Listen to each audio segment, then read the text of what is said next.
The highway stretched white and endless, fence posts blurring past my passenger window. AM radio crackled with grain futures while my truck's heater wheezed against the January cold.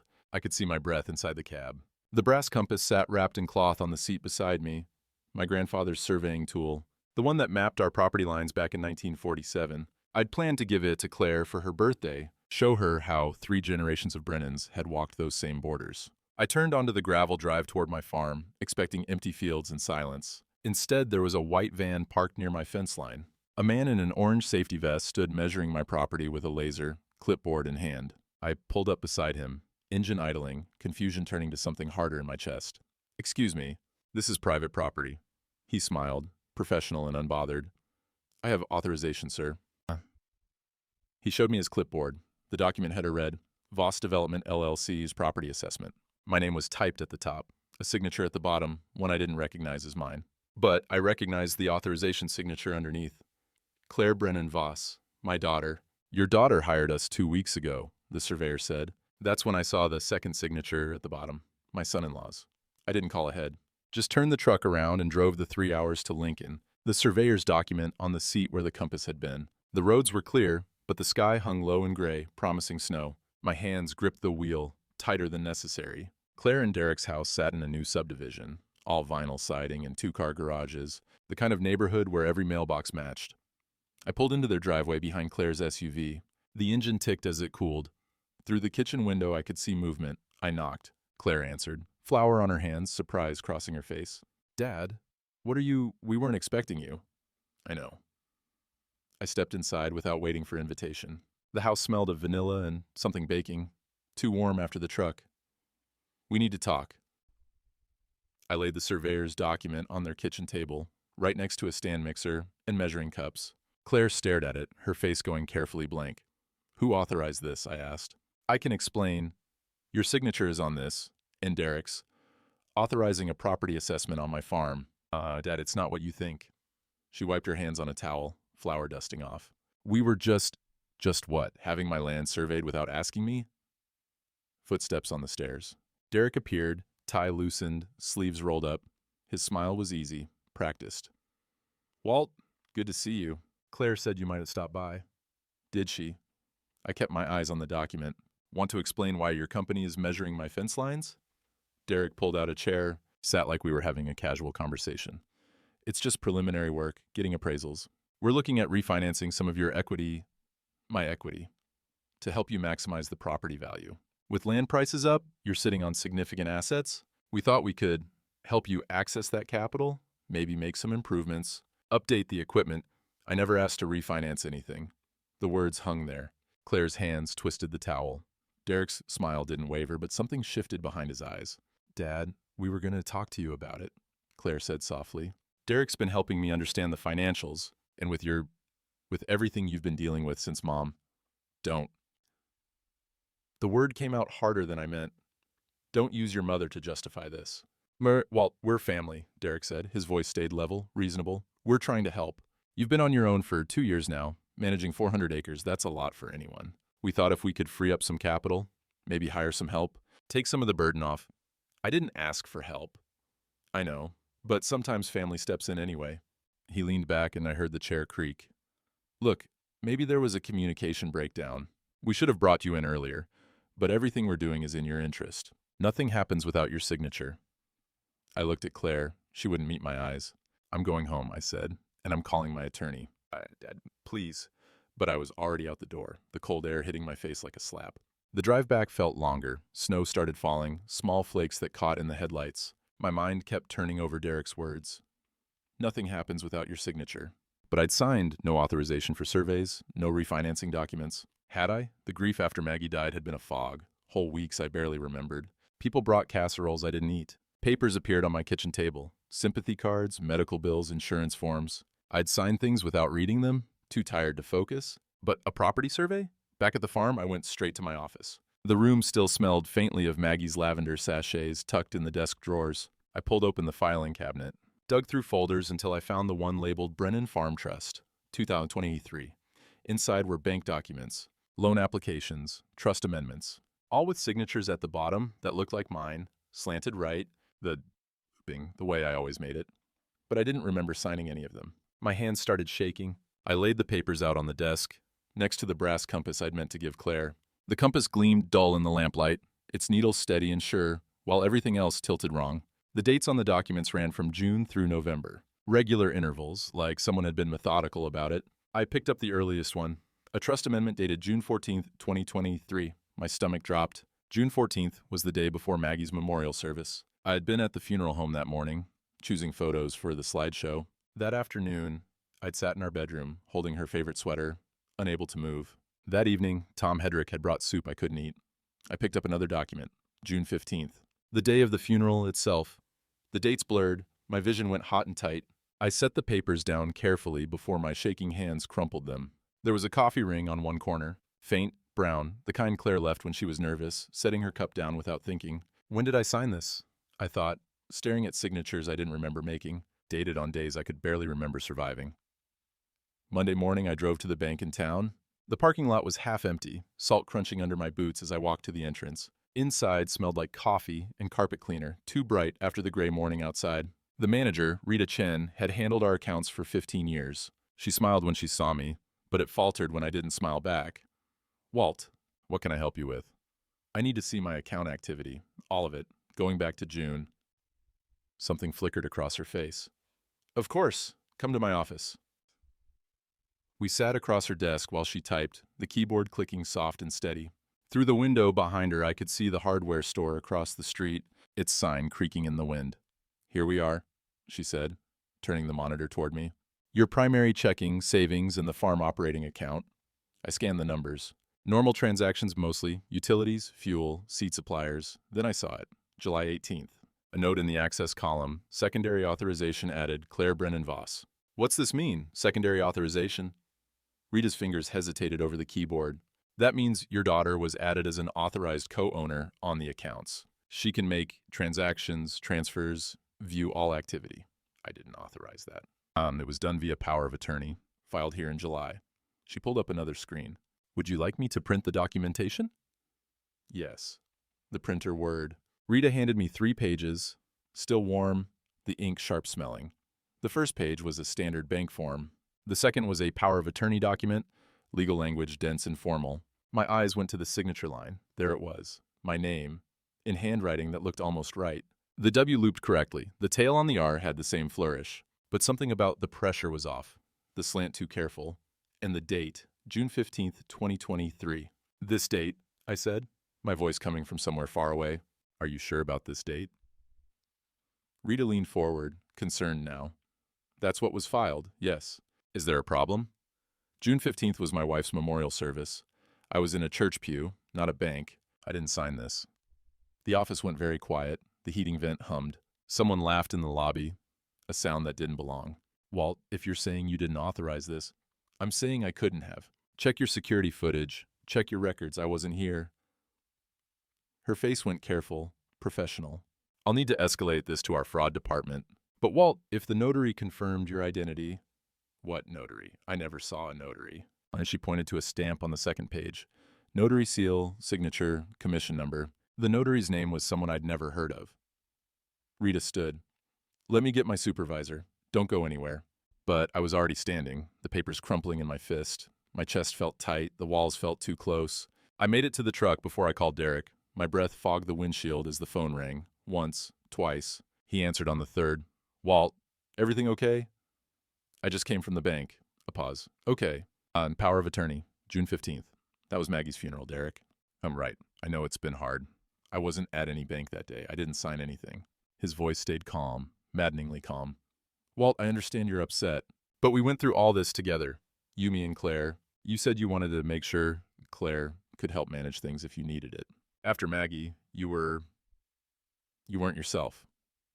I would remember signing away control of my accounts. Would you? The question landed soft, almost gentle.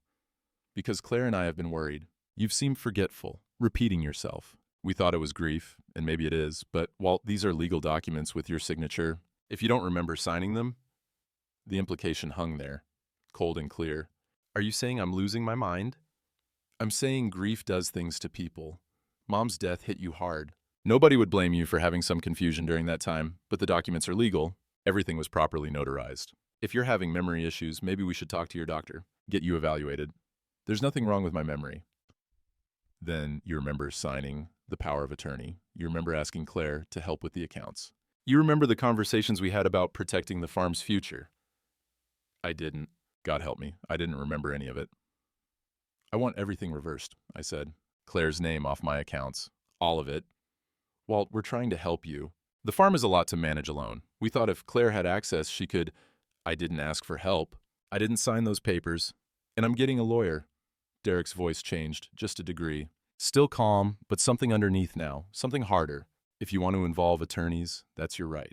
But, Dad, and I hope you don't mind me calling you that, I need to be honest with you. If you're claiming you don't remember legal documents you signed, if you're confused about events from last summer, that's concerning. That's the kind of thing that suggests someone might not be capable of managing their own affairs.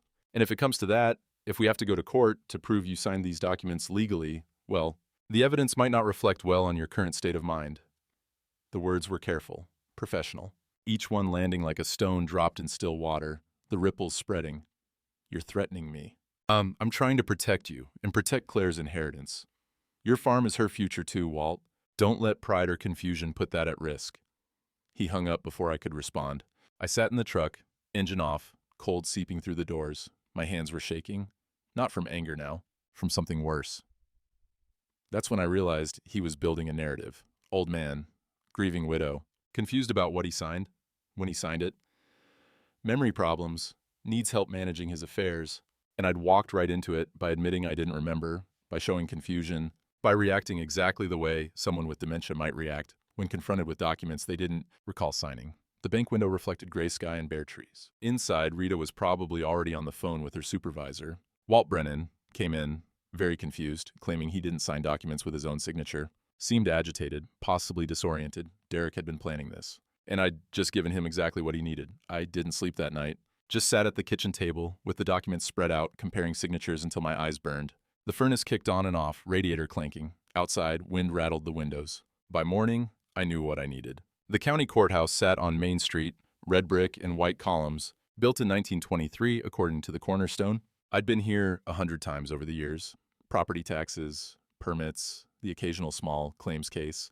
The marble floors echoed with every footstep, and the air smelled like floor wax and old paper. The records office was in the basement. I took the stairs slow, my knee aching in the cold. Irene Kowalski had worked the records desk for 40 years. She and Maggie had been friends since grade school, served on church committees together, traded recipes and gossip over coffee. When Maggie got sick, Irene had visited every week with magazines and hand lotion and the kind of steady presence that didn't require words. She looked up when I walked in, her reading glasses on a chain around her neck. Recognition flickered, then concern.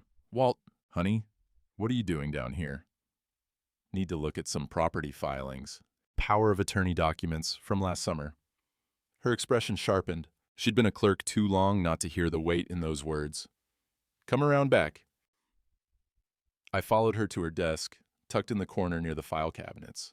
She gestured to a chair and pulled up her computer, fingers moving fast over the keyboard despite the arthritis I knew bothered her. What am I looking for? Power of attorney filed under my name. June or July 2023. She typed, squinted at the screen.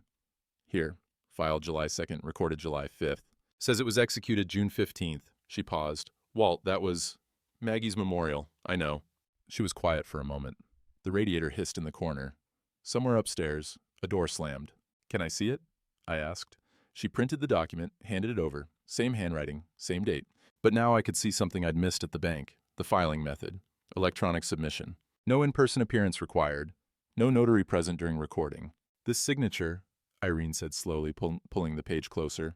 Walt, I've seen your signature maybe 100 times. Property transfers, building permits, tax documents. You know what I notice? What? The pressure. When you sign something, you press hard. Old habit, probably from signing carbon copies back before everything was digital. This signature... She traced it with her finger, not touching the paper. It's lighter, more uniform, like someone was being careful. My throat went tight. You're saying it's forged. I'm saying I have questions. She looked at me, and her eyes were Maggie's friend's eyes. The woman who'd held my wife's hand during chemo. What's going on? I told her. Derek, the surveyor, the bank accounts, the conversation in the truck. When I finished, she sat back, lips pressed thin. That son of a bitch, she said quietly. Irene never cursed. Using your grief, using the worst day of your life. Now, can you prove it, that the signature's wrong? I can document what I see. Make notes in the system about irregularities. But Walt, if this goes legal, you'll need more than my opinion. You'll need forensics. You'll need an attorney. Already planning on it. She pulled out a sticky note, wrote a name and number. Michael Brennan, no relation, I assume. He's in Omaha, handles estate disputes. Tell him I sent you. She hesitated. One more thing. You know your agricultural permit comes up for renewal this year? March. Always do it in March, before spring planting. March 15th deadline. And Walt, they changed the regulations this year. Anyone over 65 has to take a cognitive assessment along with the practical exam. New county rule. Supposed to be about safety. The floor seemed to tilt. Cognitive assessment. Memory tests, problem solving, that kind of thing. Most farmers pass easy, but she met my eyes. If Derek's building a case that you're incompetent, that test becomes very important.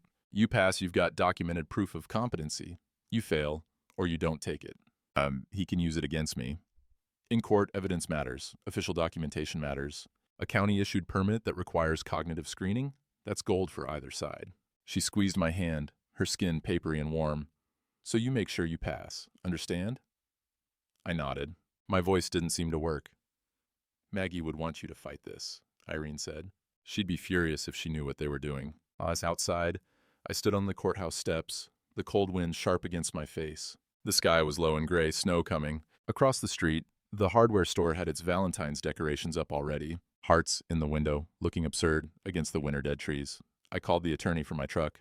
Michael Brennan answered on the second ring, his voice crisp and professional. I explained the situation in short sentences, trying to keep emotion out of it. Can you come to Omaha tomorrow? He asked when I finished. I want to see all the documents. And Mr. Brennan, Walt, don't sign anything else. Don't discuss this with your daughter or son-in-law. And if Derek contacts you, don't engage. Everything goes through me now. Understood. One more thing. Washington County Probate Court? Yes. I know the judge is there. If this goes to a competency hearing, and I think it might, we need to be prepared. Your son-in-law is going to argue you're mentally unfit to manage your affairs. We need to prove otherwise. Medical records, witness statements, documentation of your daily activities. Can you do that? I can. Good. See you tomorrow, 10 a.m. The meeting in Omaha lasted 3 hours. Michael's office was all dark wood and law books, coffee going cold in white mugs. He reviewed every document twice, made notes in the margins, asked questions that made my head ache. When he finished, he leaned back, tapping his pen against the desk. Here's what we're doing. Filing an emergency temporary restraining order to prevent any sale, transfer, or encumbrance of your property. Requesting the court freeze any changes to account access pending investigation, and we're demanding forensic analysis of the signatures. How long will that take? TRO hearing in 3 days if the judge agrees it's urgent. Forensics, couple weeks minimum. But Walt, I need you to understand something. He leaned forward. Your son-in-law is smart. He's already planted seeds about your mental state. If he files a competency motion, this becomes a two-front war. We're fighting to prove forgery while also fighting to prove you're of sound mind. I am of sound mind. I believe you, but belief isn't evidence. That's why the permit test Irene mentioned is critical. You pass that, we've got recent official documentation. Meanwhile, I want you keeping records. Write down what you do each day, who you talk to, decisions you make. If this goes to trial, we need to show a pattern of competency. Do you think it'll go to trial? Michael's expression was somber. I think your son-in-law has about 800,000 reasons to fight hard, and from what you've told me, he's not above playing dirty. The TRO hearing was Thursday. The judge, a woman in her 50s with reading glasses and a no-nonsense expression, reviewed our motion and Derek's opposition filing. Voss claims his father-in-law voluntarily granted power of attorney and is now experiencing confusion about events from last year, she said, looking over her glasses at Michael. That's concerning, Your Honor. The date of the alleged signing coincides with Mr. Brennan's wife's funeral. We have witnesses who can place him at that funeral, not at any notary's office. We're requesting time to conduct forensic analysis. The judge looked at me. Mr. Brennan, do you remember signing these documents? Every eye in the courtroom on me. Derek's attorney smirking slightly, my throat dry. No, Your Honor, I don't. But I know I wasn't at any notary's office. On June 15th, I was burying my wife.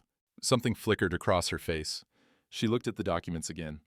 90 days, she said.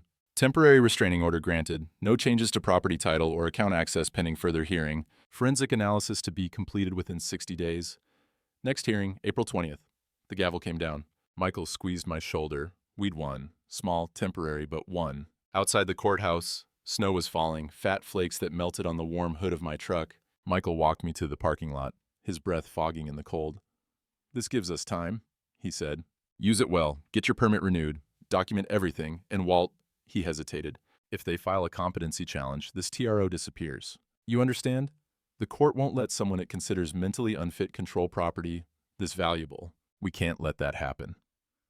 I drove home through the snow, Michael's words echoing. The fields stretched white on either side of the highway, fence posts marking boundaries no one could see under the drifts.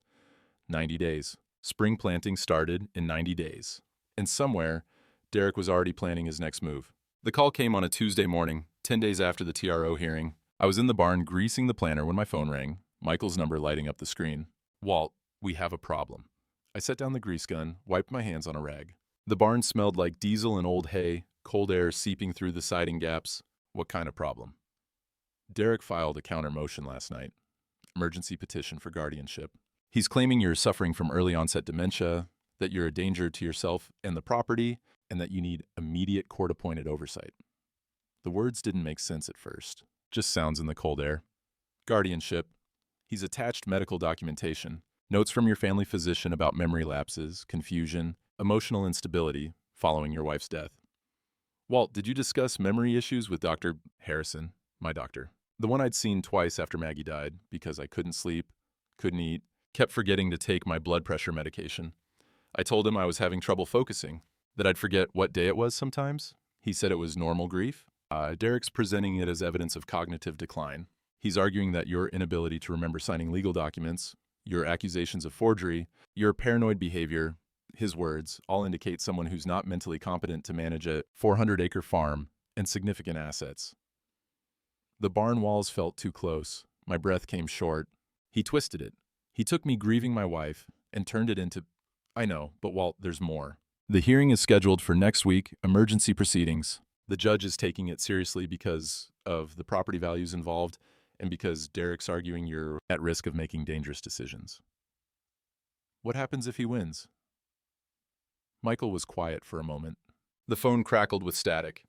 "If the court appoints a guardian, you lose control of everything. The property, your accounts, your medical decisions. The guardian, likely Derek or someone he chooses, makes all major decisions on your behalf. And the TRO we won, it disappears. A guardian has authority to do whatever they deem in your best interest, including selling property to pay for your care." My legs went weak. I sat down on an overturned bucket, the cold metal biting through my jeans. "My own doctor. The notes are clinical, probably legitimate observations from a medical standpoint, but Derek's using them to paint a picture. And Walt, without evidence to counter it, without our own medical evaluation showing you're competent, the permit test. Irene said it includes cognitive assessment. That's March 15th. The guardianship hearing is February 12th. We need something sooner. I'm arranging an independent psychiatric evaluation, but even that takes time to schedule. Meanwhile, I need you to get any witnesses who can testify to your mental competency. People who've interacted with you regularly, who can speak to your decision-making abilities." After we hung up, I sat in the barn for a long time. The wind whistled through the gaps in the siding. A mouse skittered in the corner. The tractor sat silent, waiting for spring, and I wondered if I'd be the one driving it when planting season came.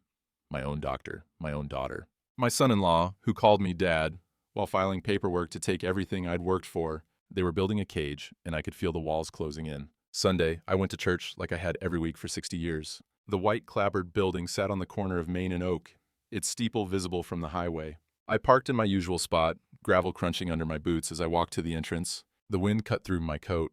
It smelled like snow coming, that particular sharpness in the air. Inside, the sanctuary was warm, organ music playing softly. The pews were maybe half full, smaller congregation than when I was young, but the same families mostly. I nodded to faces I'd known my whole life and found my usual spot, third row from the back, aisle seat. That's when I felt it. The glances, the whispers. 2 rows ahead, Martha Green leaned toward her daughter, hand cupped over her mouth. Both looked back at me, then away quickly when I met their eyes. Across the aisle, the Kowalski family, Irene's nephew and his wife, smiled. But it was the kind of smile you give someone you feel sorry for. Tentative, careful, my chest tightened. After the service, I stood in the aisle, waiting for the crowd to thin. Normally, people stopped to chat, asked about the farm, made plans for coffee. Today, they flowed around me like water around a stone. Martha Green passed with her daughter, touched my arm. "Walt, honey, how are you holding up?" The words were kind, but her tone, that gentle, concerned tone you use with someone fragile, made something in me recoil. "I'm fine, Martha. Well, if you need anything at all." She patted my arm and moved on, and I heard her daughter whisper as they walked away. "Mom said he's been confused lately. Sad, really." And by the door, a group of younger couples clustered, Derek and Claire's generation, their kids playing tag around the pews. One of them, Brad Morrison, caught my eye and quickly looked away, ushering his wife out the side door. They'd heard. Somehow, they'd all heard. I made it to the parking lot, the cold air a relief after the too warm sanctuary. My hands shook as I dug for my keys. "Walt," I turned. Tom Hedrick stood by his truck, hands in his coat pockets, breath fogging. He was 71, weathered and solid, a man who'd farmed the section next to mine for 40 years. "Tom?" He walked over, boots crunching on the frozen gravel. Up close, I could see concern in his eyes, but not pity. Something else, something harder. "I heard some talking there," he said. "About you and legal troubles with Derek?" "Word travels fast." "Small town. You know how it is." He glanced back at the church, then at me. "People saying you're having memory problems, that you're confused about things you signed." My jaw tightened. "That's what Derek's claiming. Is it true?" "I don't know anymore." The words came out before I could stop them. "I don't remember signing half the documents that have my name on them. But that doesn't mean—" "June 15th, Tom interrupted. "That's one of the dates Derek's using, right? For the power of attorney?" I stared at him. "How did you know?" "Because I remember that date, Walt. I remember every face that was at Maggie's service. You were in the front pew with Claire. I sat 3 rows back. You gave the eulogy, barely made it through. After, we all went to the church basement, ate sandwiches nobody wanted, drank coffee that was too weak. You and I stood by the coffee urn for 20 minutes while you told me about the day you met Maggie. June of 1975, county fair. She was wearing a yellow dress." My throat closed. "I was there the whole time," Tom said, his voice quiet but firm. "From 10 in the morning until past 6 that evening. You didn't leave. You didn't go to any lawyer's office. Didn't see any notary. You were burying your wife, Walt. And I can swear to that in court if you need me to." The parking lot swam. I gripped my truck door to steady myself. "Why are you telling me this?" "Because Derek Voss is a liar. And because Maggie was a good woman who deserves better than her memory being used to steal from her husband." He pulled a card from his pocket, handed it to me. "That's my cell. You tell your lawyer to call me. I'll testify. And I'm not the only one who was there that day. Sarah Kemp was there. Ed Friedman. The whole church turned out for Maggie. We all saw you." My hands shook holding the card. "Tom, don't thank me. Just fight. Don't let that son of a bitch take what's yours." And he squeezed my shoulder, then walked back to his truck. I stood in the parking lot after he left, the card in my hand, the wind picking up. Snow was starting to fall, small flakes that caught in the light. One witness, Tom Hedrick, 71 years old, willing to testify that I was at a funeral when Derek claimed I was signing documents. One witness against a stack of notarized papers, medical notes, and a son-in-law with everything to lose. The church doors opened behind me. More people filed out, some glancing my way, most avoiding eye contact entirely. I could hear the whispers carried on the wind, fragments of my life being discussed by people who'd known me since I was born. Heard he left the stove on twice. Claire's been so worried about him. Sad when they get like that. I got in my truck and drove home, Tom's card on the dashboard, the snow falling heavier now, covering the roads and fields in white that made everything look clean, even when it wasn't. When I got back to the farm, I called Michael, told him about Tom. "That's good," he said, and I could hear the relief in his voice. "That's very good.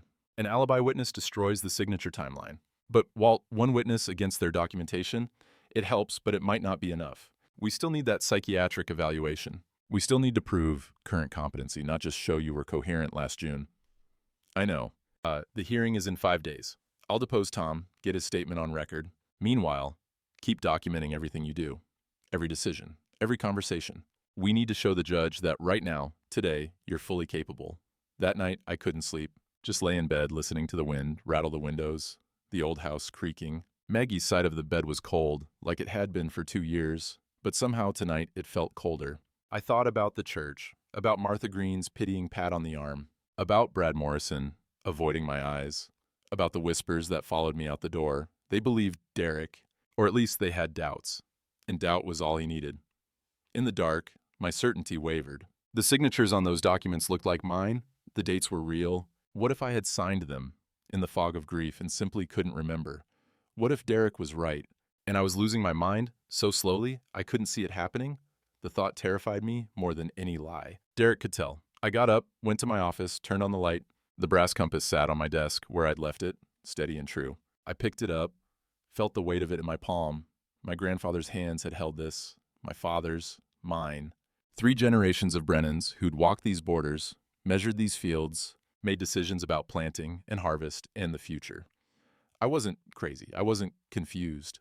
But proving it to a judge, proving it to a town that had already started whispering, that was a different thing entirely. The compass needle swung, found north, held steady. I just had to do the same. The next morning, I started my own documentation. If Derek wanted to claim I was incompetent, I'd show him competent. I set up Maggie's old tablet, the one she'd used for church committee Zoom calls, on a tripod in the barn. Hit record, spoke directly to the camera. February 6th, 2024, Walt Brennan. I'm showing the daily maintenance required to keep a 400-acre farm operational in winter, and I walked through each task. Checking the winter wheat, brushing away snow to examine the green shoots dormant beneath, explaining germination rates, soil temperature requirements, moisture levels, changed the oil in the tractor, naming each part as I worked, explaining the maintenance schedule I'd followed for 40 years, calculated fertilizer needs for spring planting, showing my math on paper, my handwriting clear and steady. Every video I dated and timestamped. Every calculation I saved, every decision I documented. Tom came by on Wednesday with his own camera. Thought I'd help, he said. Third-party verification carries weight. We spent the afternoon walking fence lines. I pulled out my grandfather's compass, showed Tom how to use it, measuring property boundaries against the original 1947 survey. The brass was cold in my hands, but it warmed as I worked. The needle found north, steady and true. We walked the perimeter, checking each corner marker, and every measurement matched the original survey within inches. Derek's surveyor tried to say the western border was 50 feet further in, I explained to Tom's camera. Would have shaved 12 acres off my property. But the compass doesn't lie. These markers have been here since 1947. My grandfather set them himself. Tom filmed me demonstrating, then filmed the markers, the compass readings, the calculations I made standing in ankle-deep snow with my breath fogging the cold air. The wind carried the smell of distant wood smoke, someone's stove burning against the February chill. This is what competent looks like, Tom said quietly, lowering the camera. A man who knows every inch of his land, can calculate to the acre, operates equipment, makes sound decisions. You keep doing this, Walt. Document everything.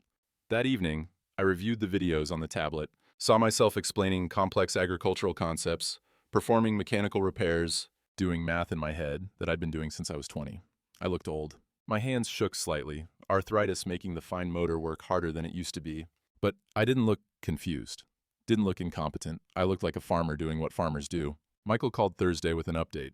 Forensic examiner has preliminary results. Dr. Patricia Suarez, 20 years doing document analysis for the FBI. She's found 3 significant anomalies in the signatures. 3. Pressure variance. Your real signatures press harder on downstrokes. The POA signatures are more uniform, like someone was being careful. Stroke speed, analyzed by pen lift patterns. The documents show hesitation marks your exemplar signatures don't have. And tremor patterns. You have a slight natural hand tremor, age-related, shows up in everything you sign. The POA documents don't have it. My hands started shaking, but now it felt like vindication. So they're forgeries. Dr. Suarez won't say that definitively without more analysis. But her preliminary opinion is the signatures are inconsistent with known exemplars and demonstrate characteristics indicative of simulation or tracing. In court, that's strong evidence. How long for the full report? 2 weeks. Won't be ready for the guardianship hearing, but it'll be ready for the fraud case. He paused. Walt, I've also scheduled your independent psychiatric evaluation. Dr. Raymond Chen, geriatric psychiatrist. Saturday morning. He'll do cognitive testing, interview you about daily functioning, review your medical history. His report should be ready in time for the hearing. And the permit test? Still scheduled for March 15th. But, Walt, here's the thing. If we lose the guardianship hearing, the permit test becomes irrelevant. A guardian controls whether you even take the test. We have to win next week first. The weight of it settled on my chest. One hearing, one judge's decision, everything balanced on that. Tom's giving his deposition tomorrow, Michael continued. His statement about the funeral is solid. We're building a good case. But I want you prepared for Derek's attorney to attack your credibility. They'll argue you're confused, paranoid, that you're spinning conspiracy theories because you can't accept your own memory loss. I'm not confused. And I know, but you need to stay calm under questioning. Don't get defensive. Don't get angry. Just answer clearly and factually. Can you do that? I thought about the church, the whispers, Martha Green's pitying pat. Thought about Derek's voice on the phone, calm and reasonable, while he twisted everything I said. I can do that. Good. See you Tuesday, 9 a.m. courthouse. And Walt, bring that compass. Physical evidence helps. Shows you're still connected to the farm, still managing it actively. After he hung up, I sat at the kitchen table with the compass in front of me. The needle pointed north, unwavering. Through the window, I could see the fields stretching away, snow-covered but underneath. The winter wheat was waiting, dormant but alive. Ready for spring, I just had to make it to spring first. Outside, the wind had shifted. The thermometer on the porch read 34 degrees. Still cold, but not the bitter cold of deep winter. The icicles hanging from the barn roof were dripping, slow and steady. The sound of water hitting the ground, one drop at a time. Thaw was coming, but it wasn't here yet. The weekend before the hearing, Claire called. I almost didn't answer, but something made me pick up. Dad? Her voice was tight, strained. We need to talk. Your attorney told me not to communicate with you. This isn't about the legal stuff. It's about you. Derek and I, we're worried. You've been acting paranoid, making accusations. Claire, don't. And we think if you'd just agree to let us help, let us manage some of the financial decisions while you focus on the farm work you love, we could avoid all this court drama. You don't need the stress. Did Derek write that for you? Because that sounds like something an attorney would script. Silence. I could hear her breathing, hear traffic in the background. She wasn't at home. I'm trying to help you, she said finally, but her voice cracked on the last word. By taking my farm. By protecting you from yourself. Dad, you're not thinking clearly. The things you're saying, the accusations, Mom wouldn't want this. She'd want you to accept help when you need it. The mention of Maggie hit like a fist. Don't you dare use your mother to justify what you're doing. I'm doing what she'd want. I'm taking care of you. You're taking everything from me. I hung up before she could respond, my hands shaking so hard I nearly dropped the phone. That afternoon at the feed store, the clerk, Danny, 23, worked there since high school, treated me like I was made of glass, over-explained the difference between fertilizer blends I'd been buying for 40 years, spoke slowly, carefully, like I might not understand. I know what I need, Danny. Sure, Mr. Brennan. Just want to make sure. He loaded the bags into my cart without being asked, something he'd never done before. At the register, I saw him exchange a glance with the manager. Saw the manager nod slightly, a look that said, handle him gently. I paid and left, the door chiming behind me, and heard Danny say to the next customer, yeah, that's the guy. Shame, really. My dad said he used to be sharp as a tack. The cold air outside smelled like diesel and road salt. I loaded the fertilizer myself, my back aching, and drove home with my jaw clenched so tight my teeth hurt. They were building the story everywhere. In church, at the feed store, in conversations I'd never hear, shaping opinion, creating a truth that had nothing to do with facts. By the time I pulled into my driveway, I felt like I was suffocating. Monday morning, Irene called. Her voice was tight with excitement. Walt, get to the courthouse, now. What's wrong? Nothing's wrong. Everything's right. Just come. I made it to town in 20 minutes, parked haphazardly, and took the basement stairs 2 at a time, despite my knee. Irene was at her desk surrounded by printouts, her reading glasses perched on her nose, a coffee mug steaming beside her keyboard. Look at this, she said, not even greeting me. She spread documents across her desk. I couldn't sleep last night, kept thinking about Derek's development company, so I pulled all his business filings, property records, loan applications, everything that's public record. Okay.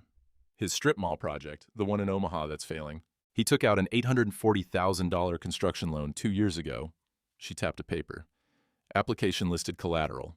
Guess what he used? My stomach dropped. My farm. Dated November 2022. Walt, that's 8 months before your wife died. 7 months before you supposedly signed any power of attorney. He claimed to own controlling interest in Brennan Family Farm Holdings, back when Maggie was still alive, when you definitely hadn't signed anything over. The basement records room was quiet except for the radiator hissing in the corner. The smell of old paper and floor wax. My heart hammered. He lied to his bank, I said slowly.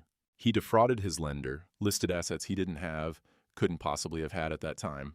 That's not civil fraud, Walt. That's a felony. Wire fraud if he submitted the application electronically, which, she clicked her mouse, he did, right here.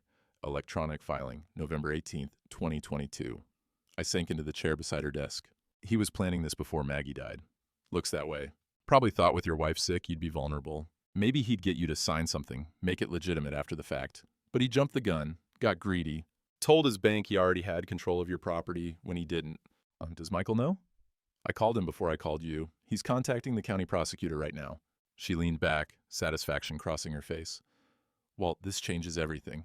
The guardianship hearing is about you being competent to manage your affairs. But if Derek's a criminal, if he's facing federal charges, no judge is going to give him guardianship of anything. And the prosecutor? They love cases like this. Clean, documented, stupid. Stupid? He filed false documents with a government institution.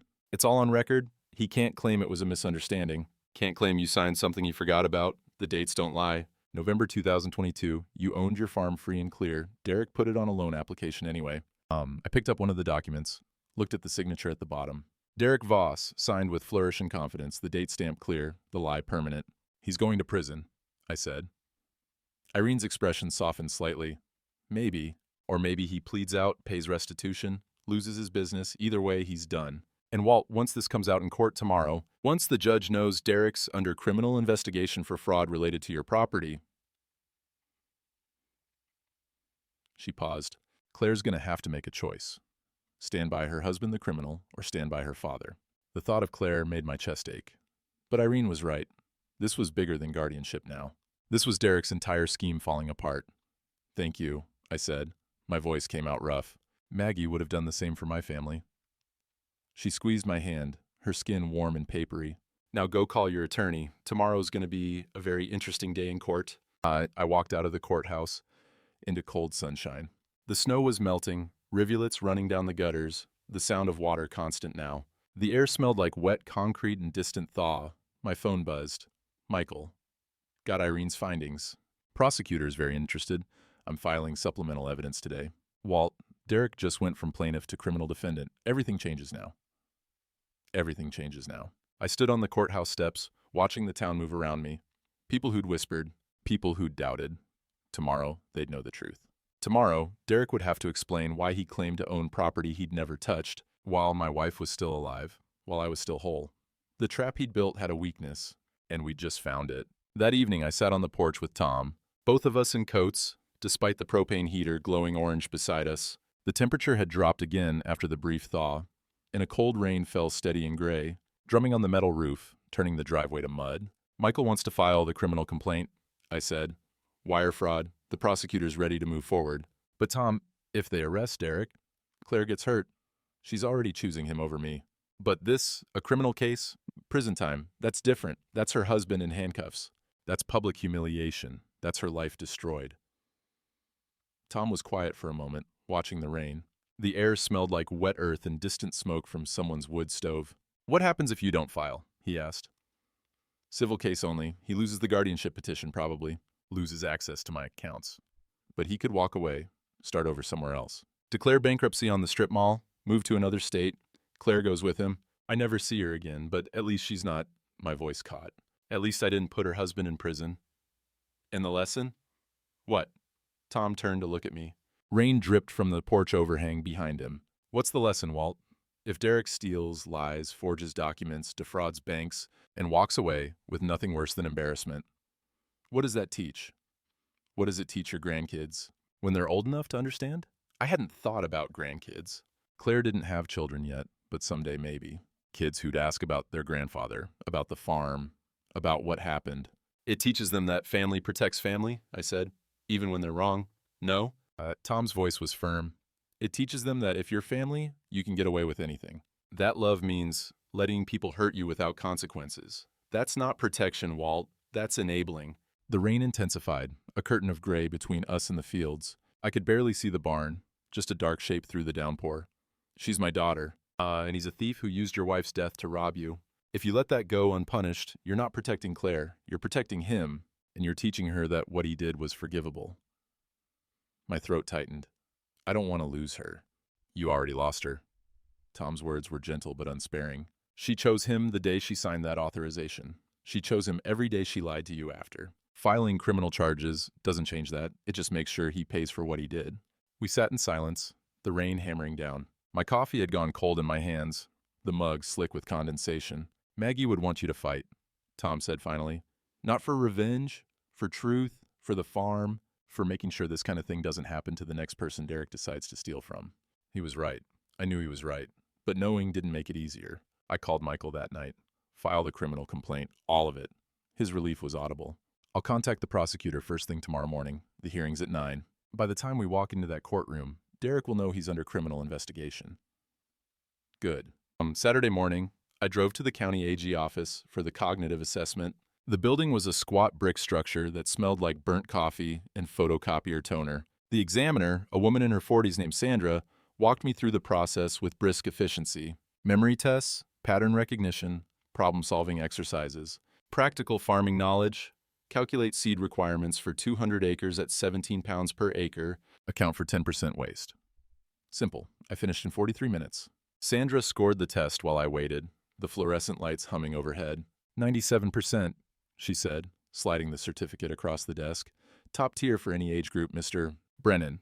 You're approved for planning permit renewal. The paper was still warm from the printer, the county seal embossed at the bottom. Official documentation that my mind was sound, my judgment intact, my competency unquestionable. I folded it carefully and put it in my pocket. That afternoon, Michael's assistant delivered the forensic report. Patricia Suarez had completed her analysis, 23 pages of technical detail concluding with clear language. The questioned signatures on documents dated June through November 2023 are inconsistent with known exemplars and demonstrate characteristics indicative of simulation or tracing. In my professional opinion, these signatures were not executed by Walter Brennan. Michael called an hour later. Prosecutors filing criminal charges Monday morning. Wire fraud, forgery, theft by deception. Derek's attorney knows. They're scrambling. He paused. And Walt? I filed the forensic report and your permit certification with the court as supplemental evidence for tomorrow. The judge will have both before the hearing starts. So we're ready. We're more than ready. We have alibi testimony, forensic proof of forgery, evidence of criminal fraud, and recent documentation of your perfect cognitive function. Derek's case is falling apart. All we have to do tomorrow is stay calm and let the evidence speak. I hung up and sat at the kitchen table, the forensic report in front of me, the permit certificate beside it. Through the window, the rain had stopped. The clouds were breaking apart, showing patches of dark blue evening sky. Tomorrow, everything would come to a head. Tomorrow, a judge would decide who was telling the truth. And tomorrow, Claire would have to watch her husband's lies exposed in open court. I thought about calling her, warning her somehow. But what would I say? Your husband's a criminal, and I'm the one who proved it? She'd made her choices. Now she'd live with the consequences. We all would. The courtroom smells like floor wax and old wood, the high ceilings making every sound echo. I sat beside Michael at the defendant's table. Strange to be the defendant when I was the victim. With the brass compass in my pocket and the permit certificate in Michael's briefcase. Derek sat across the aisle with his attorney, a sharp-dressed woman from Omaha. Claire sat behind him, pale and drawn, refusing to look at me. Judge Morrison entered, a woman in her 50s who'd presided over this county for 12 years. Be seated. We're here on an emergency guardianship petition filed by Derek Voss concerning Walter Brennan. Voss, you're claiming Mr. Brennan is mentally incompetent to manage his affairs? Derek's attorney stood. Yes, Your Honor. We have medical documentation showing memory loss, confusion about signed documents, and erratic behavior consistent with early cognitive decline. Mr. Brennan's counsel? Michael rose. Your Honor, we have substantial evidence proving Mr. Brennan is fully competent. Moreover, we have evidence that Mr. Voss has engaged in systematic fraud. The judge's expression sharpened. That's a serious allegation. With serious evidence, Your Honor. If I may present our case? She nodded. Michael called Tom first. He took the stand in his church clothes, his farmer's hands resting on the witness box rail. Under oath, he testified clearly and without hesitation. June 15th, 2023, Maggie Brennan's memorial service. I was there from 10 in the morning until past 6 in the evening. Walt gave the eulogy. Afterward, we stood in the church basement talking for nearly half an hour. He never left the building. I know because I watched him the whole time, worried he might collapse from the grief. And the power of attorney, Mr. Voss claims Mr. Brennan signed that day? Michael asked. Impossible. Walt was surrounded by 50 witnesses. He was burying his wife, not signing legal documents. Derek's attorney tried to shake him on cross-examination, but Tom was unshakable. I know what I saw, ma'am. Walt Brennan was at that funeral, period. Irene testified next, explaining the document irregularities, the signature pressure variances, the timeline that didn't make sense. She spoke with the authority of 40 years managing public records. Then Michael presented my evidence. The videos of me working the farm, calculating fertilizer needs, repairing equipment, measuring fence lines with my grandfather's compass. The judge watched several minutes, her expression unchanging. Your Honor, this is a man who knows every inch of his property, Michael said. Who can calculate seed ratios in his head, maintain complex equipment, make sound agricultural decisions? Does this look like someone who needs a guardian? He placed the permit certificate on the evidence table. Mr. Brennan took his agricultural permit renewal test Saturday, required cognitive assessment for anyone over 65. He scored 97%. Top tier for any age group. I saw Derek lean toward his attorney, whispering urgently. She looked pale. Furthermore, Michael continued, pulling out my grandfather's compass. This surveying tool has been in the Brennan family since 1947. Mr. Brennan used it last week to verify his property boundaries. He laid out photographs Tom had taken, showing the measurements, the corner markers, the precise accuracy. Mr. Voss hired a surveyor who claimed the western boundary was 50 feet inward. Mr. Brennan proved that was false, using this compass in the original survey records. A confused man doesn't do that. The judge leaned forward, studying the evidence. Voss, can you explain why your surveyor's measurements differ from the historical record? Derek's attorney stood quickly. Your Honor, surveying is an imprecise science. It's a very precise science, counsel. That's why we have licensed surveyors. The judge looked at Derek directly. And can you explain how your father-in-law signed a power of attorney on the day of his wife's funeral, when multiple witnesses place him elsewhere? Derek's voice cracked. There must be some confusion about the dates. There's no confusion, Your Honor, Michael said. He laid the forensic report on the table. Dr. Patricia Suarez, forensic document examiner, 20 years with the FBI. Her analysis concludes the signatures on all documents submitted by Mr. Voss are forgeries, not executed by Walter Brennan. The courtroom went very quiet. I could hear the radiator ticking, someone's shoe scraping the floor behind me. The judge opened her mouth to speak. The courtroom door opened. County Prosecutor James Walsh entered with 2 sheriff's deputies, their boots heavy on the marble floor. Every head turned. Your Honor, Walsh said, I apologize for the interruption, but this is time sensitive. I'm Counsel Liller. I'm in the middle of a hearing. I'm aware, Your Honor. And what I'm about to say is directly relevant. He walked to the center of the courtroom, a folder in his hand. This morning, my office filed criminal charges against Derek Voss. Wire fraud, forgery, and theft by deception. Mr. Voss fraudulently listed Walter Brennan's property as collateral on a business loan in November 2022, 8 months before he claims to have obtained power of attorney, 7 months before Mrs. Brennan's death. He lied to a federally insured lending institution about assets he did not own and could not have legally controlled. Derek was standing now, his face white. There's been a mistake. No mistake, Mr. Voss. Walsh nodded to his deputies. We have your loan application, your electronic signature, your sworn statement that you controlled Brennan Family Farm Holdings, all dated before any of these supposed power of attorney documents existed. One deputy moved toward Derek, the sound of handcuffs rattling. Your Honor, Derek's attorney said desperately, we'd like to request. Mr. Voss, stand up, Judge Morrison said. Her voice was cold. Derek stood, shaking. I'm dismissing this guardianship petition with prejudice, the judge said, and I'm ordering you to pay Mr. Brennan's legal fees in full. Deputies, he's yours. The handcuffs clicked shut around Derek's wrists. Claire made a sound, half sob, half gasp. You have the right to remain silent, the deputy began. Derek looked back at Claire as they led him toward the door. Tell them you knew. Tell them it was your idea, too. Tell them... Mr. Voss, I'd stop talking, his attorney said. But Claire just stared, frozen in her seat. And as they walked Derek past our table, Walsh added quietly, Miss Brennan, you should know we found other documents, business loan guarantees with your signature, from dates when you were out of state. We'll need to talk to you, but not as a suspect, as a victim. Claire's face crumpled. They led Derek out. The courtroom door closed behind them with a heavy thud that echoed off the marble walls. The judge looked at me. Mr. Brennan, are you competent to manage your own affairs? I stood. Yes, Your Honor. So ordered. This court finds no basis for guardianship. All property controls remain with Mr. Brennan. Case dismissed. The gavel came down. It was over. Michael squeezed my shoulder. Tom was grinning from the gallery. Irene wiped her eyes. And Claire sat in the empty row where Derek had been, staring at her hands, crying silently, into the aftermath of her husband's lies. Derek pleaded guilty 3 weeks later. The prosecutor offered a deal: 5 years federal prison, full restitution of $840,000, permanent surrender of all claims to my property. His attorney advised him to take it. A trial would have meant 10 years, maybe more. The strip mall went into foreclosure. Derek's development company dissolved. The house in Lincoln, the one with the matching mailboxes and vinyl siding, went on the market with a short sale sign. Claire filed for divorce the same week Derek took the plea.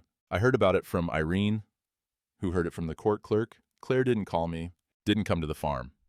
For 6 weeks, we didn't speak. Michael finalized the legal cleanup in March. All forged documents voided. My accounts locked and secured. Claire's name removed. The title to the farm recorded clean and clear in my name only, the way it had always been. The way it should have stayed. You're free of it, Michael said in his office, sliding the final papers across his desk. Farm's yours. Accounts are yours. No liens, no claims, no clouds on the title. Thank you. One more thing. And he handed me an envelope. Derek's first restitution payment. Court-ordered monthly installments from his prison wages. Won't be much, but it's something. I looked at the check. $83. The amount felt both absurd and somehow fitting. He'd tried to steal 400 acres and $840,000. Now he was paying me back at $83 a month from a prison job. It would take him over 800 years at that rate. Late April, the temperature finally broke 50 degrees. The snow was gone, the fields muddy and ready. The smell of thawing earth filled the air, rich and alive. Meadowlarks had returned to the fence posts, their songs carrying across the empty acres. I was checking the planter in the barn when I heard tires on the gravel drive. Through the door, I saw Claire's SUV. She got out slowly, hesitant, like she wasn't sure she was allowed. I walked out to meet her. She looked thinner, older somehow. Her hair pulled back, no makeup, wearing jeans and an old sweatshirt I remembered from years ago. Dad. Claire. We stood there in the driveway, 10 feet apart, the distance between us more than just space. I came to apologize, she said. Her voice was steady but quiet. For everything. For believing Derek when he said you were confused. For signing the authorization without asking you first. For, her voice cracked, for letting him use Mom's death like that. She would have been ashamed of me. Ooh, the words hung in the cold air. I didn't respond right away.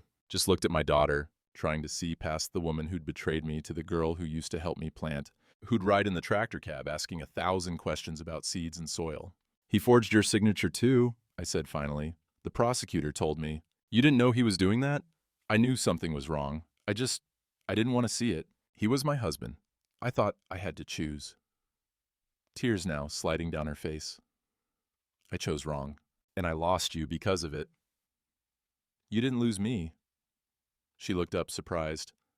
I'm angry, I said, and hurt, and it's going to take time before I can trust you again. But Claire, you're still my daughter. That doesn't change.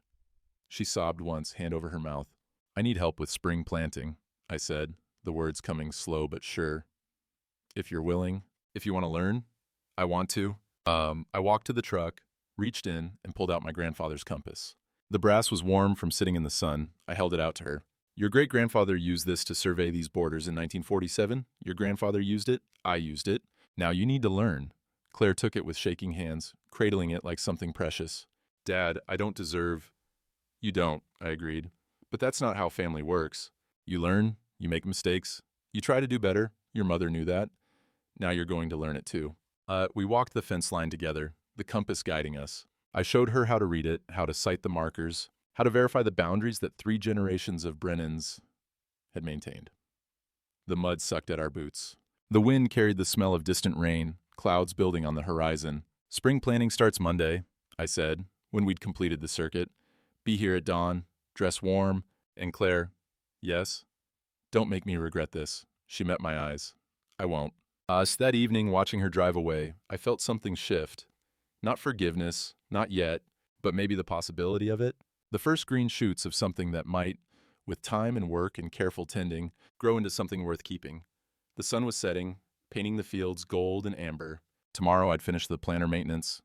Monday, we'd put seeds in the ground. And this year, for the first time in 2 years, I wouldn't be doing it alone.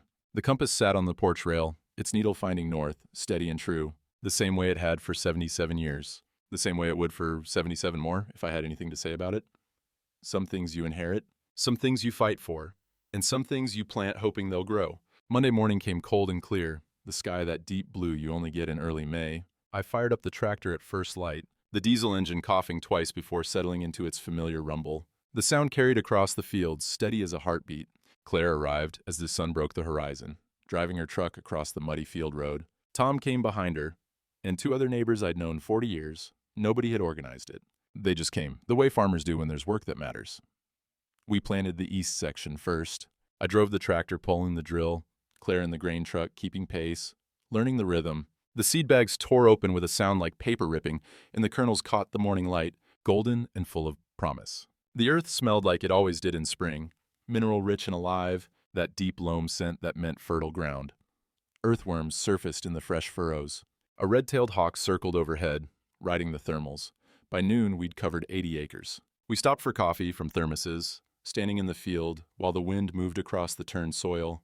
Claire's hands were dirty, her face flushed from the cold. She looked more alive than I'd seen her in months. "Granddad's compass," she said, touching it where it rested on the tractor dash. "It's never wrong, is it? Not in 77 years. Think the wheat will be good this year?" I looked across the fields we'd planted, the dark earth waiting for rain, for sun, for the patient work of germination. If we tend it right.